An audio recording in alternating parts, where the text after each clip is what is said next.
School വിട്ട് വരുന്ന കുട്ടികൾക്ക് കൊടുക്കാൻ നിമിഷ നേരം കൊണ്ട് തയ്യാറാക്കാൻ പറ്റുന്ന ഒരു ഹെൽത്തി ആയിട്ടുള്ള പലഹാരമാണ് ഇന്നത്തെ റെസിപ്പി. അപ്പോൾ നല്ല ഹെൽത്തിയും ടേസ്റ്റിയുമായിട്ടുള്ള ഈ ഒരു പലഹാരം തയ്യാറാക്കുന്നത് എങ്ങനെയെന്ന് നോക്കാം. ഈ ഒരു പലഹാരം തയ്യാറാക്കുന്നതിന് വേണ്ടിയിട്ട് ഒരു പാൻ സ്റ്റൗവിൽ വെച്ചിട്ടുണ്ട്. പാൻ നല്ലപോലെ ചൂടായി കഴിയുമ്പോൾ ഇതിലേക്ക് 1 ടേബിൾ സ്പൂൺ നെയ്യ് ചേർത്ത് കൊടുക്കാം. നെയ്യ് നന്നായിട്ടൊന്ന് മെൽറ്റായി കഴിയുമ്പോൾ ചെറുതായിട്ട് അരിഞ്ഞിട്ടുള്ള 2 ഏത്തപ്പഴം ചേർത്ത് കൊടുക്കാം. ഇനി ഏത്തപ്പഴം നെയ്യിൽ നന്നായിട്ടൊന്ന് വഴറ്റിയെടുക്കണം. ഇനി ഇതിലേക്ക് ഒരു 1/4 കപ്പ് റവ ചേർത്ത് കൊടുക്കാം. ഇനി ഇതെല്ലാം കൂടെ ഈ റവയും പഴവും ഒക്കെ കൂടെ കൂടി നല്ലപോലെ ഒന്ന് മിക്സാക്കി എടുക്കാം. റവ വറുത്തതോ വറുക്കാത്തതോ എങ്ങനെയാണെങ്കിലും പ്രശ്നമില്ല കേട്ടോ. പിന്നീട് ഇതിലേക്ക് 1/2 കപ്പ് പാല് ചേർത്ത് കൊടുക്കാം.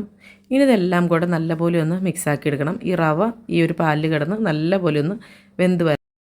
അപ്പോൾ ഇത് മിക്സ് ചെയ്യുമ്പോൾ ഈ പഴമൊക്കെ ഒന്ന് ഉടച്ചുടച്ച് വേണം മിക്സ് ചെയ്തെടുക്കാൻ കേട്ടോ. അപ്പോൾ അതായത് ഇപ്പോൾ നന്നായിട്ടൊന്ന് മിക്സാക്കി എടുത്തിട്ടുണ്ട്.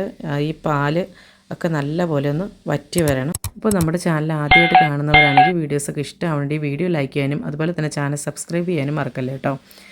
അപ്പോൾ ഇതാ റവയും പാലും ഒക്കെ നല്ലപോലെ വറ്റി വന്ന് നല്ലപോലെ മിക്സാക്കി എടുത്തിട്ടുണ്ട്. ഇനി ഇതിലേക്ക് ഒരു 1/4 ടീസ്പൂൺ ഏലക്കാപ്പൊടിയും അതുപോലെ ഒരു 2 ടേബിൾ സ്പൂൺ പഞ്ചസാര കൂടി ചേർക്കാം.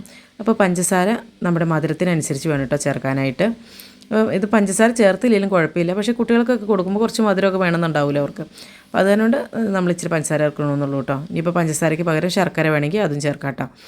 ഇനി ഇതെല്ലാം കൂടെ നല്ലപോലെ ഒന്ന് മിക്സാക്കി എടുക്കാം. എന്നിട്ട് ഫ്ലെയിം ഓഫ് ചെയ്യാം. ഇനി ഇത് വേറൊരു പാത്രത്തിലേക്ക് മാറ്റിയിട്ടുണ്ട്. ചൂടാറുന്നതിന് വേണ്ടിയിട്ടാണ് വേറൊരു പ്ലേറ്റിലേക്ക് മാറ്റിയത്. എന്നിട്ട് ഇതുപോലെ ചെറിയ ചെറിയ ഉരുളകളായിട്ട് ഉരുട്ടിയെടുക്കാം. നമുക്ക് ഏത് ഷേപ്പിലാണോ വേണ്ടത് അതുപോലത്തെ ഷേപ്പാക്കി എടുക്കാം കേട്ടോ.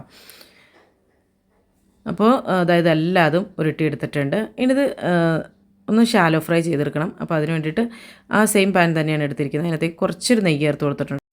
1 ടീസ്പൂണൊക്കെ ഉണ്ടോ നെയ്യ് ചേർത്തിട്ടുള്ളൂ. ഇനി ഇതെല്ലാം കൂടെ ഈ ഒരു പാനിലേക്ക് വെച്ച് കൊടുത്തിട്ട് നന്നായിട്ടൊന്ന് ഷാലോ ഫ്രൈ ചെയ്തെടുക്കാം.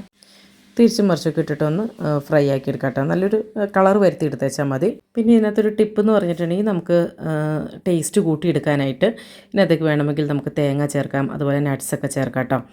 അപ്പോൾ ഇത് നമുക്ക് ഏറ്റവും സിമ്പിളായിട്ട് നമ്മുടെ വീട്ടിലുള്ള ഐറ്റംസ് വെച്ചിട്ട് വളരെ പെട്ടെന്ന് ഉണ്ടാക്കിയെടുക്കാൻ പറ്റുന്ന ഒരു സ്നാക്കാണ് കേട്ടോ. കുട്ടികളൊക്കെ സ്കൂൾ വിട്ട് വരുമ്പോൾ കൊടുക്കുകയാണെങ്കിൽ അവർക്കും നല്ല ഇഷ്ടമായിരിക്കും ഇതൊക്കെ കഴിക്കാനായിട്ട്. അപ്പോൾ ഇതെല്ലാവരും തയ്യാറാക്കി നോക്കുക കേട്ടോ. അപ്പോൾ ഇനി ഇതൊന്ന് പൊട്ടിച്ച് നോക്കാം. നല്ല സോഫ്റ്റ് ആയിട്ടുള്ള നല്ല ടേസ്റ്റി ആയിട്ടുള്ള സ്നാക്കാണ്. അപ്പോൾ ഈ ഒരു സ്നാക്ക് തയ്യാറാക്കി നോക്കിയിട്ട് നിങ്ങളുടെ അഭിപ്രായങ്ങളൊക്കെ കമൻറ്റ് ചെയ്യണേ. അപ്പോൾ നല്ലൊരു ഉഷാർ വീഡിയോയുമായി വീണ്ടും കാണാം. എല്ലാവർക്കും നല്ലൊരു ദിവസം ആശംസിക്കുക. Thank you for watching Ashas creations.